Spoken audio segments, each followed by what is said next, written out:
guys, real quickly before this video, I just wanted to kind of give a quick preamble. As I was editing, I'm like, geez, I hope this didn't come across as too mean-spirited, because at the end of the day here, I love the game right now. I'm such a big fan of not just the last update, but the one before that. However, they did release a Reddit post talking about balance changes, and I wanted to react to that because you guys know me. If there's one thing you know, I really, really like monthly balance changes, and I miss them, so I wanted to kind of give a fun rebuttal to that Reddit post, but it's all in good fun, in good spirits, because overall, I really enjoyed the game, and I think they just knocked it out of the park in these last two updates. Let me know if you agree or disagree. By the way, last thing before we get into the video here, I'm looking for a clan to enjoy clan wars with. So, if your clan is recruiting, I'm not a great player, newsflash. If your clan is recruiting, I would love to kind of visit maybe a few clans, and then maybe, who knows, join one of you guys at the end of the day. Leave me your clan information in the comments below. That'd be really cool. And also, let me know after you watch this video how you feel about balance changes. Am I being, fair here, or am I not seeing the full picture? Guys, without further ado, enjoy the video. Hey guys, what's going on? It's Ash here coming at you today in Clash Royale. Today, we're going to go ahead and go through a recent Reddit post yesterday by Max, one of the two new community managers. We now have a three-headed beast, with all due respect. We have Rick, Drew, and Max now as community managers. It's great to see three community managers because we're already seeing more communication both on Twitter, on Reddit, and basically everywhere. So speaking of more communication, we see 7 hours ago from the time of this recording, we have this comment on a larger post that I think a lot of people missed by Max talking about the cadence of balance changes. I actually disagree with it, respectfully disagree here, and I want to go ahead and give my rebuttal in this video, and I want to invite Max or Rick or Drew to the channel, if you guys are watching, to go ahead and discuss this further if you guys would like to come on. But at the end of the day here, I love the communication, right? At least we have reasoning, and we're not left just kind of bewildered or kind of scratching our head. Why aren't they doing balance changes anymore, So Max says, lots of comments about balance changes. I didn't go into a great detail because it was already explained why in December's Royale API article that explained the reasoning pretty well, but I'm happy to share that with you again. So I read the Royale API article. I'll link it for you guys in the show notes below, but basically he does go over it again here in terms of most of the substance. So he says, A, it hurts the larger player base to have more frequent balance changes. We saw this every month, players dropping the game and being very unhappy about certain cards, nerfs or buffs. Switching cards or decks and adapting to the new meta is not a simple task. So number one, you don't necessarily have a good level on all your cards. And number two, you need to change your play style. I'm playing Clash Royale for almost 5 years. I buy the pass every month since its release, code CWA. I'm always completing it, and so far I have 29 max cards. Progression is an issue, even more for casual and free-to-play players, which are most players. This is something we addressed with the magic items and will continue to improve, but we're not there yet. Well, they just added a bunch of new gold to the game and gold crates. They've also added, an easier pass royale, a better trophy road, etc., etc., etc. So are they ready now? I guess this whole thing about progression being an issue, I agree with 100%. I'm not saying it's not. However, we saw this every month. Players dropping the game and being very unhappy about certain cards nerfed or buffed. So how can you tell that, this was the worst stretch in Clash Royale history. This was the worst stretch in Clash Royale history in 2020. The worst, right? People were leaving the game by the thousands or who knows, the millions. We don't know, but we see what numbers are public, and there was a huge drop-off in popularity. I think it was for lack of many reasons, but I don't think balance changes. This is all anecdotal. This is my opinion. But how can you know that all those players were dropping off because of balance change? I think the more casual players actually didn't keep a close eye onto the monthly balance changes. I think a lot of players just continued to play their decks and didn't even realize balance changes were even happening. People who don't consume Clash Royale content on YouTube or on Reddit or on websites or on social media. Just your average player probably didn't even realize. They probably weren't saying, oh, the Hog got a 0.05% hit speed on this first hit nerf, I'm quitting this game.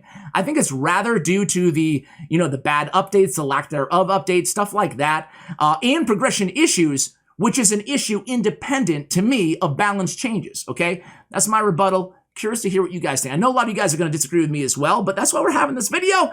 That's why we're having this conversation. All right, next point, he says. Previously, balance change cycles were first day of the season, balance changes. 1st to 15th, players playing and gathering data. 15th to 20th, data analysis. And 20 to 31st, new changes in testing. Providing meaningful and thoughtful changes is complex. With just 2 weeks of data, 3 months give us a better hindsight in time for the meta to pass the excitement phase where buffed cards are heavily used and nerfed cards are neglected. So basically saying they need more time to properly analyze where the meta really is. Again, I have a rebuttal for that one. My argument would be they were just going too heavy-handed on cards, right? I think that's the real issue, is they were overdoing it with the nerfs and overdoing it in some cases with the buffs, which is why we saw a lot of emergency nerfs throughout the last couple years, right? So I think it's not necessarily that they don't have enough time to gather the data. I think the data is pretty strong. You have millions and millions of matches being played with million-plus daily active login users, players in the game. That's a lot of data. My opinion is just don't go as heavy-handed on the balance changes. Make them a quarter of what you thought they were going to be. And if they need another nerf the next month, go ahead and give another quarter to where you're just moving things more on an incremental basis rather than just giving these big nerfs and big buffs, because that's what leads to kind of overcompensation in terms of lack of data analysis, right? So with lack of data analysis, sure, without a huge 3-month period, you might be making a mistake if you go too heavy-handed. So I think still give us balance changes. Just don't go as aggressive with some of these nerfs and some of these buffs. We're not here to kill cards or make cards broken. We're here to balance, right? To free up development time. This is self-explanatory. Removing monthly balance changes gives us time to think, develop, and implement new features. Monthly changes took a lot of time for more than just one person in the team. It became a burden, along with seasonal content. And that hurt productivity a lot and prevented us from doing better and more impactful updates for the game regularly. Okay, so this makes a lot of sense to me, right? I mean, free up development time. You could also hire a data scientist or a game designer. I mean, at the end of the day, I'm not here to like crap on Max or Supercell, because I love the game, I love the team, I think that they're moving in a great direction. But they are making millions and millions and millions and millions and millions and millions of dollars. Maybe just hire one more balance guru, you know? Am I oversimplifying it? I could be, and I'm totally open if I am. I'm not saying I know all the answers, just giving a little bit of a rebuttal here. So what do you guys think? To me, I don't know. I don't know. I don't know the restraints in terms of, you know, the budget for the team and stuff like that. So I'm going to take Max at his word, but that would be kind of my devil's advocate, right? Can't you see the complaints? We can, and to be fair, there are already complaints before, every month before. For 5 years, monthly balance changes were a thing, or 2.5 years, monthly balance changes were a thing. For dedicated and regular players, that's what kept the game fresh and entertaining, even more during 2020 when new content was scarce. Taking away was a big change, and the pushback coming from a certain part of the community was expected.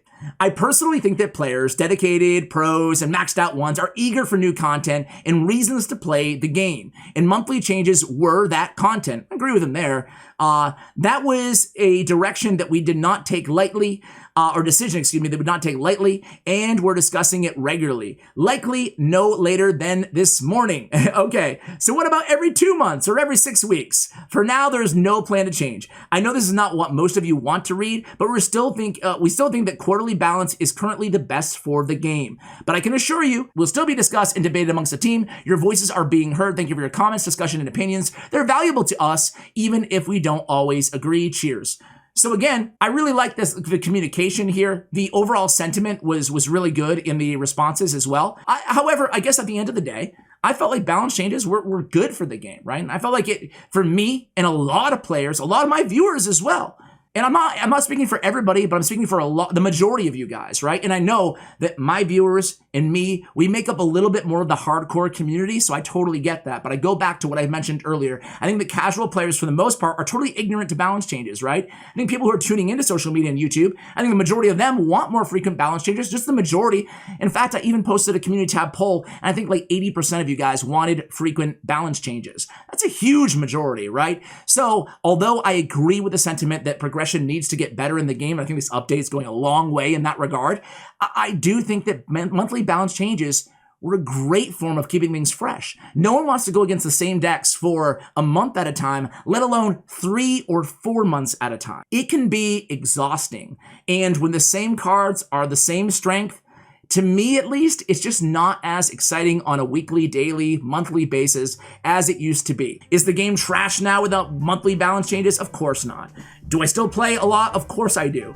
But I just preferred it a lot better when there was more things coming to the game in terms of that freshen, fresh content, right? And it's fun to experiment with new cards. It's fun to test out the balance changes. Just don't go as strong, as heavy-handed on the balance changes. And I think that we can probably reach kind of a happy medium. What do you guys think? Let me have it in the comments below. Where am I wrong? Where am I right? And what do you think about balance changes? Given a perfect universe where you were the CEO or the team lead of Clash Royale at Supercell, what would you institute for balance changes? Guys, thank you so much for watching till the end of this kind of fun, different video. I appreciate it, guys. Check out GFUEL. I got a creator code, I think 30% off right now, so use code ASH and give a little love to GFUEL. Big shout out to Clash Royale and to Bren Chong as well. Thank you for watching, and as always, take care, guys.